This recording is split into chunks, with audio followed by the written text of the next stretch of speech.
presidenta. Agradezco mucho a Ricardo Monreal, el coordinador de la bancada de Morena en el Senado de la República y presidente de la Junta de Coordinación Política de la Cámara Alta, que me tome la llamada esta mañana. ¿Cómo está, Ricardo? ¿Qué tal, Pascal? Un saludo a ti y al auditorio, a tus colaboradores esta mañana, 2 de diciembre. Gracias por estar con nosotros. Bueno, pues se cumplió ayer el primer aniversario del gobierno de Andrés Manuel López Obrador. ¿Cuál sería tu balance, Ricardo? Bueno, para nosotros en el grupo parlamentario nos parece que hubo avances significativos.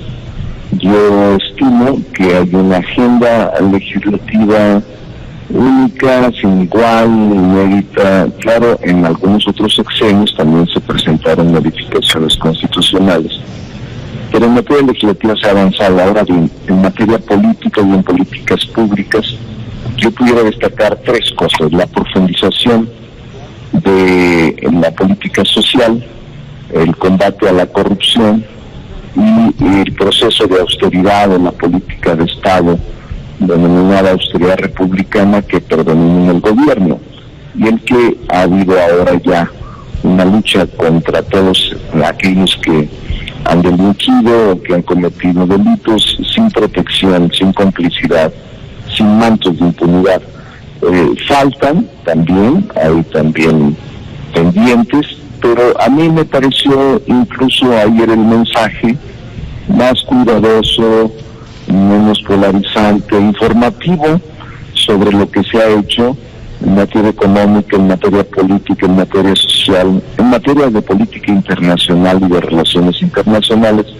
Y yo la verdad es que estoy totalmente de acuerdo con lo avanzado con el presidente. El presidente tiene todavía un camino largo y nosotros, como parte de un movimiento al que pertenecemos y al que pertenece el presidente, creemos que vamos a salir adelante en los próximos años. Bueno, él habló, creo que por primera vez en términos muy claros de la falta de crecimiento de la economía. ¿Qué te pareció esa parte del discurso? Honesta la posición. Yo podría destacar 3 cosas que me parecieron inéditas.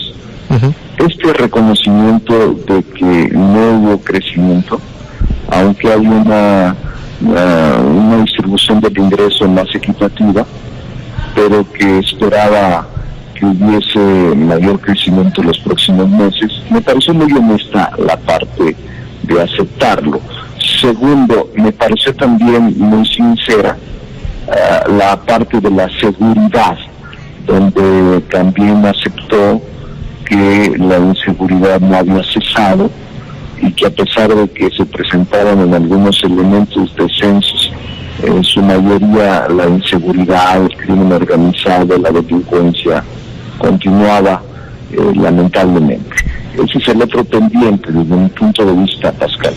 Y el tercero que me pareció novedoso fue reconocer como jefe del Estado mexicano que en el caso de política internacional y concretamente en el caso de Bolivia, sí hubo golpe de Estado y sí hubo la influencia militarista contra el presidente Evo Morales. Esa es una descripción y es una definición como Estado mexicano, independientemente que pudo haberlo evitado, pero estas 3 para mí fueron novedosas.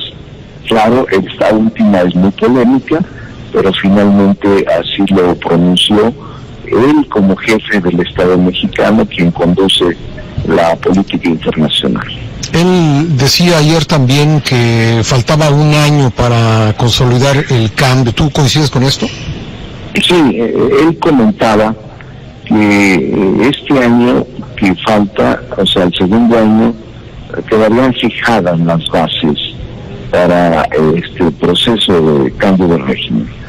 Coincido, aunque en materia de seguridad yo soy muy escéptico en el sentido de que frente a la red que se construyó de complicidad, de delincuencia, de territorio, de estancamiento y de falta de procesos eficaces para combatir el crimen organizado, y frente a la propia posición de territorio de las bandas y de los cárteles, me temo que será más largo. Yo no lo veo en materia de seguridad suficiente un año.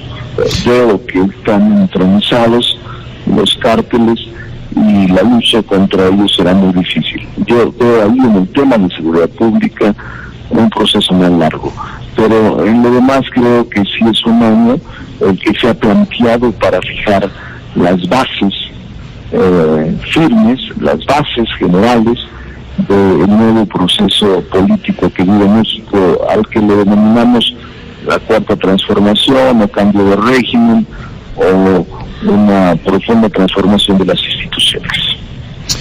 Y en cuanto a crecimiento, ¿sientes que en un año podríamos estar contando una historia distinta? Sí, sí lo creo. Mira, a mí me parece que a pesar de que no ha habido crecimiento, que además aceptado fue por el presidente en su informe y por todos, nadie puede negar esta falta de crecimiento cero, hay cosas que destacar en materia económica. El control de la inflación, que no ha habido devaluación, que el tipo de cambio incluso se mantiene y se ha fortalecido, que el déficit se ha controlado, no ha habido deuda como en el pasado, y que el control de la economía es estable, la inversión extranjera ha crecido. Sí. Todos estos elementos me hacen suponer y me hacen prever que sí habrá una mejoría en el crecimiento económico del país y que se seguirá redistribuyendo de manera más justa. Y me parece que ese es un tema clave que tenemos que revisar, porque no tenemos ningún factor que nos haga pensar que esto va a empeorar, aun cuando tenemos el entorno internacional de incertidumbre y también de falta de crecimiento internacional, además de que se nota un entorno internacional complicado si continúan las diferencias China-Estados Unidos y la presencia de mercados emergentes con dificultades económicas, así como el resto de América también con dificultades económicas. A pesar de todo este entorno, sí, yo confío en que México salga adelante. Ricardo, por último, y porque creo que este tema le toca especialmente al legislativo, él mencionaba ayer que los cambios a la Constitución que se han realizado equivalen a una nueva Constitución. ¿Tú estarías de acuerdo con esta percepción?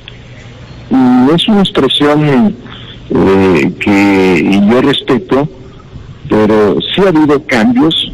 No sé si hablar de una nueva Constitución, pero sí ha habido cambios. Te puedo decir que han sido hasta ahora 29 cambios, 29 modificaciones constitucionales de 130 artículos que contiene la Constitución aproximadamente. Es decir, aproximadamente un 20-22% del contenido total de la Constitución se ha modificado este año. Sí ha sido fuerte. Yo soy de los clásicos, soy maestro de la UNAM, del doctorado, y no creas tú que yo no simpatizo mucho con tanto parchar a la Constitución. Sin embargo, soy legislador y he asumido mi responsabilidad en esta cuarta transformación. Sí ha habido cambios profundos. No sé si nos dé para expresar un cambio de la Constitución. Eso sí, no lo podría aceptar, porque por ejemplo la parte dogmática de garantías individuales, pues esa ya no sufre modificación, los 29 artículos de garantías individuales. La parte orgánica y la parte dogmática sí han sufrido, la parte dogmática sobre todo esa no sufre ninguna modificación. Y la Constitución es muy amplia, tiene aspectos, por ejemplo, de organización del gobierno federal, organización de los municipios, la ley laboral sí se modificó, la ley educativa se modificó, la Guardia Nacional se modificó, sí hubo modificaciones profundas, pero no quisiera hablar sobre un cambio de Constitución. Todavía nos falta, creo yo. Pues Ricardo, te agradezco como siempre tu buena disposición de conversar con nosotros. Estoy para servirte. Un saludo a todo el auditorio. Gracias, Ricardo Monreal, el coordinador de la bancada de Morena en el Senado y presidente de la Junta de Coordinación Política de la Cámara Alta.